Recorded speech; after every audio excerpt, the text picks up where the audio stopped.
আবারও হাবড়ায় উদ্ধার সদ্যজাত শিশুর মৃতদেহ। উত্তর 24 পরগনা জেলার হাবড়া থানার অন্তর্গত শ্রীনগর নরেন্দ্র স্মৃতি সংঘের পাশের ডোবা থেকে উদ্ধার এক সদ্যজাত শিশুর মৃতদেহ।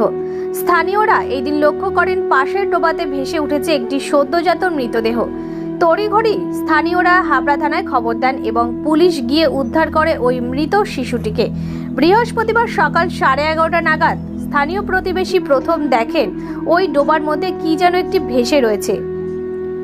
পরে সকলে মিলে ভালোভাবে দেখলে দেখা যায় একটি শিশুর মৃতদেহ ভাসছে। তড়িঘড়ি হাবড়া থানায় খবর দেওয়া হয়। পুলিশ গিয়ে মৃতদেহটি উদ্ধার করে ময়না তদন্তের জন্য হাসপাতালে পাঠায়। যদিও কে বা কারা এই বাচ্চাটিকে ফেলে গিয়েছে তা কেউ বলতে পারে না। তবে এই বাচ্চার মৃতদেহ উদ্ধার ঘিরে চাঞ্চল্য ছড়িয়ে পড়ে গোটা এলাকায়। যে মানুষের বাচ্চা আমি একটু দেখেই আমি এক নজর দেখেই চলে আসি। আমি আপনার বাড়ির পেছনে পাওয়া গেছে? জলের মধ্যে। আপনার বাড়ির পেছনে তো না, জলের মধ্যে। ওটা আপনার বাড়ির পেছন তো? হ্যাঁ হ্যাঁ আজকে সকালেই দেখেন? হ্যাঁ, এই 11টা না। কি মনে হয় কেউ ফেলে গেছে? সেটা আমরা কি করে বলবো?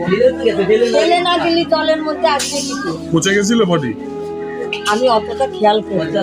আমি আবার মানে নজরের কম দেখি, চশমা ছাড়া আমি নাহলে দেখতে পারি না।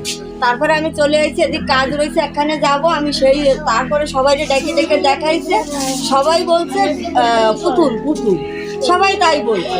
এখন তো শুনছি ছেলে বাচ্চা ছিল না, বলছে সবাই, আমরা দেখি না। কি নাম আপনার? আমার নাম বাসন্তী।